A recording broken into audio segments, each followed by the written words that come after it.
जैसा कि हम लोग बात कर रहे हैं, क्या कहते हैं आप, जनजातीय अध्ययन। now जनजातीय को अगर आप अंग्रेजी में ट्रांसलेट करेंगे तो क्या मीनिंग होता है? हम लोग जनरली कहते हैं ट्राइब। ट्राइब का मीनिंग क्या होता है? Savage, uncivilised, barbarous. और अगर आप डिकोलोनाइज करना चाह रहे हैं तो आपको ये वेरी टर्म को ऊपर में आपको ध्यान देना चाहिए था कि अगर डिकोलोनाइजेशन का ही है तो ये क्या डिकोलोनाइज कर रहे हैं या कि हम लोग कोलोनाइजेशन का जो एक मुद्दा है, एक है, उसको हम लोग कंटिन्यू कर रहे हैं।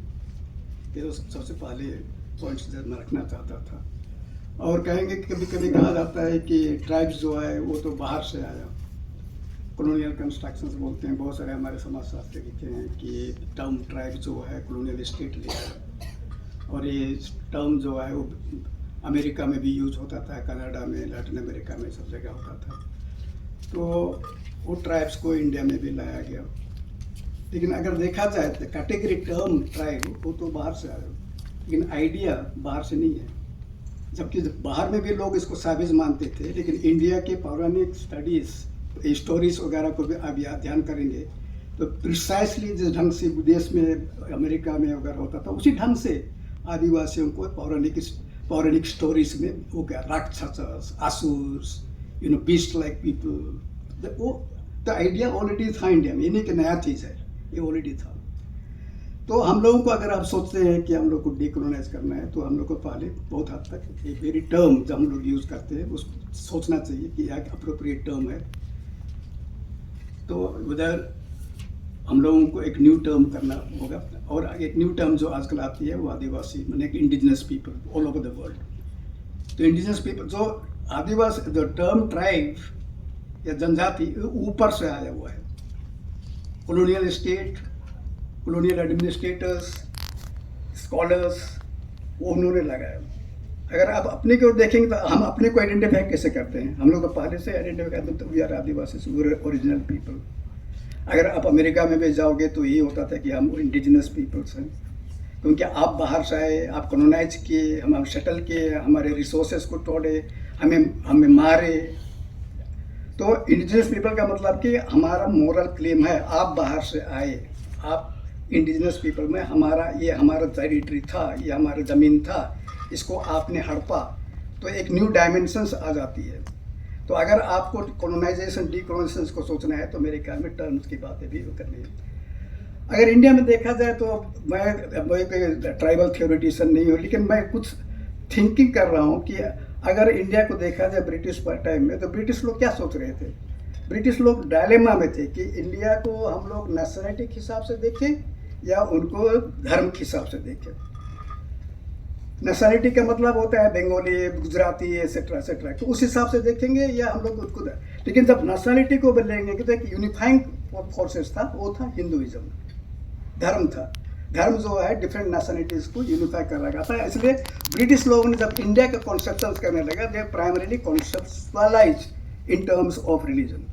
अब रिलीजन आया तो देखा कि जो इंटीरियर में है वो उस धर्म के बिलोंग नहीं करते हैं, वो पर्सपेक्टिव उनका अलग है, जो ओवरलैपिंग हो सकती है लेकिन जनरली वो नहीं है। तो उन्होंने उनको कहा, जब उन्होंने कहा कि ये हिंदुइज्म, जैनिज्म, बौद्धिज्म, इस्लाम, तो दो उसके बाहर थे, उन्होंने कहा कि ये एनिमिस्टिक प्रैक्टिस है, ये ट्राइबल रिलीजन है। तो उन्होंने डिफरेंट ढंग से उसको वो किया। लेकिन जब वो कर रहे थे तो आइडिया, लेकिन उसमें ये भी आइडिया था कि there is a geographical territory, there is a certain kinds of nationality. अगर आप कॉलोनियल स्टेट को देखेंगे तो Bengal presidency, Madras presidency, Bombay presidency, उसके अंदर में बंगाल, असम, उड़ीसा, झारखंड, तो आपको दिखेगा कि और एक नेशनलिटी वहाँ थी, लेकिन वो एक प्रकार का यूनिफिकेशन था। तो अगर आप आदिवासियों को देखेंगे, जनजाति, हम लोग बोलते हैं ट्राइबल, क्या जाति बोलते हैं, ट्राइबल जाति। व्हाट जाति? जाति टर्म इज वेरी अम्बिगुअस। जाति बंगाली जाति भी बोलते हैं, असमी जाति भी बोलते हैं, लेकिन आप कास्ट ऑक्यूपेशन को भी जाति बोलते हैं। तो आप किस लिहाज से देख रहे हैं? अगर मेरे हिसाब से देखा जाए तो ट्राइबल्स को जो जाति हिसाब से, कास्ट के हिसाब से देखते हैं, वो लार्जली जो है वो लेंस जो है वो पोस्ट इंडिपेंडेंट इंडिया है, जब रिप्रेजेंटेशन होने लगा कि अफर्मेटिव एक्शंस के होने लगे तो है कि हाँ ये जो दलित वाले हैं उसी टाइप के लोग हैं। लेकिन अगर देखा जाए तो ट्राइबल्स का इंटायरली डिफरेंट कॉन्सेप्ट है। ट्राइबल्स का इक्विवेलेंट दलित नहीं है, ट्राइबल्स के इक्विवेलेंट बंगाली, असमीज, मद्रासी, मलयाली, तमिल, तेलुगु ये है, क्योंकि आदिवासी प्राइमरीली लिंग्विस्टिक कम्युनिटी है। अब कोई भी ट्राइब, आप संथाल कहेंगे तो संथाल इज लिंग्विस्टिक कम्युनिटी, आप कहेंगे मुंडा कहेंगे तो लिंग्विस्टिक कम्युनिटी, एक ऑक्यूपेशनल ग्रुप नहीं है जो कि कास्ट में आता है।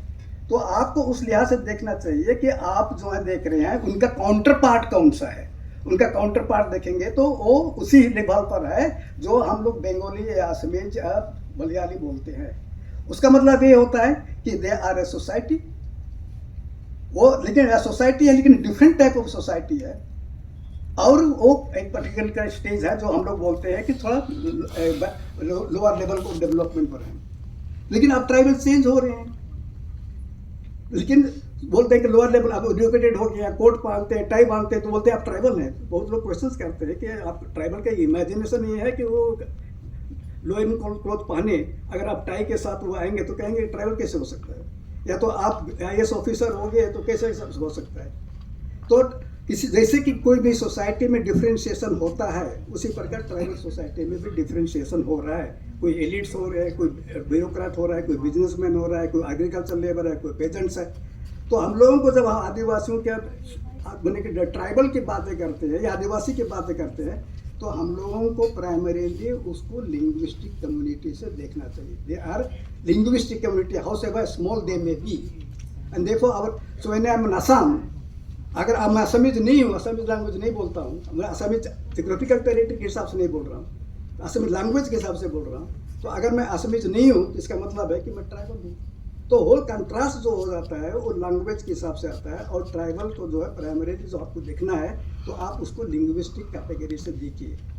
और यहाँ प्रॉब्लम हो रही है कि लिंग्विस्टिक कैटेगरी होने के बावजूद आप देखेंगे पूरा हिस्ट्री में कि कैसे आदिवासियों का जो है लैंग्वेज जो है वो क्या कहते हैं वो बदलते जा रहा है, वो बिकते जा रहा है। तो एक स्टडी किया था अमेरिकन 1981 में, एक बहुत बड़ा लिंग्विस्टिक्स, उन्होंने कहा है कि अगर देखा जाए लैंग्वेज के हिसाब से, नॉर्थ ईस्ट वाले अपने लैंग्वेज अपने मदर टंग रखते हैं, अंग्रेजी बोलते हैं, अपना मदर टंग रखते हैं। जैसे आप मेन लैंड एंड इंडिया में आए, अपनी भाषा तो है नहीं, थोड़ा सा हिंदी बोल लेते हैं, रीजनल लैंग्वेज बोलते हैं। साउथ इंडिया में गए तो आप जो है ना लैंग्वेज अपनी बोलते हैं ना अपनी वो करते हैं। तो आप देख सकते हैं कि कैसे जो पॉलिटिकल सिस्टम और एजुकेशनल सिस्टम्स या सोशल सिस्टम हुआ उसके हिसाब से जो है आदिवासियों की भाषा जो है लुप्त होती जा रही है। जो एक डिस्टिंक्टिव मार्क आदिवासियों की थी, और जो उसके बेसिस पर वो आदिवासी कहते थे अपने को। अगर आप असम में मुंडा है या उरांव है, और झारखंड में मुंडा उरांव है, असम में तो शेड्यूल ट्राइब नहीं है, लेकिन वो कहते हैं हम मुंडा हैं, हम आदिवासी हैं। तो कहने का मतलब क्या जोड़ रहा है, लैंग्वेज, कल्चर, एक कस्टम, एक रूल्स एंड रेगुलेशन था वो उसको जुड़ रहा है। तो ये अगर आप देखेंगे तो ये जो लैंग्वेज जो लुप्त हो रही है आदिवासियों की, और कितने सारी आदिवासी लैंग्वेज लुप्त हो गई है, अगर वो लैंग्वेज लुप्त हो जाती तो आदिवासी का एग्जिस्टेंस क्या है, व्हाट आर दे, क्या है वो, डू दे बिकम कास्ट। हो सकता है कि अगर आप लैंग्वेज को भूल गए तो आपका आइडेंटिटी जो है वो कास्ट टाइप का एक ऑक्यूपेशंस का ग्रुप हो जाएगा। एग्रीकल्चर या कोई भी काम करते हैं उसके हिसाब से आप देख के जाएंगे कितने हद तक आप केवल कल्चर, डांस और म्यूजिक से वो करेंगे, क्योंकि आपका सोल जो है वो तो निकल गया जब लैंग्वेज ही आपकी नहीं है जिसकी बेसिस पर आप वो कर रहे थे और एक हिस्ट्री थी।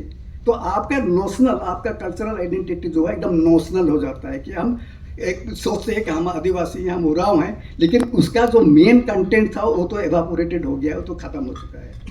तो ये सब चीज़ें हैं जो आपको मेरे ख्याल में देखना है। सो इस लिहाज से देखा जाए तो हम लोग देखते हैं, अगर लिंग्विस्टिक कम्युनिटी के हिसाब से देखते हैं, सोशल डिफरेंसेस कहीं भी होता है। बंगाली में भी हो गया तो बहुत एलीट क्लास है, एग्रीकल्चर लेबरर्स है, पेजेंट्स हैं, हिंदू हैं, मुस्लिम्स हैं, दूसरी रिलीजन्स के, उसी प्रकार आदिवासी समाज में हो रही है। तो आदिवासी का क्रैक्स क्या है? आदिवासी का क्रैक्स रिलीजन पर नहीं है, जो आजकल हम लोग सोचते हैं कि आदिवासी रिलीजन के ऊपर है।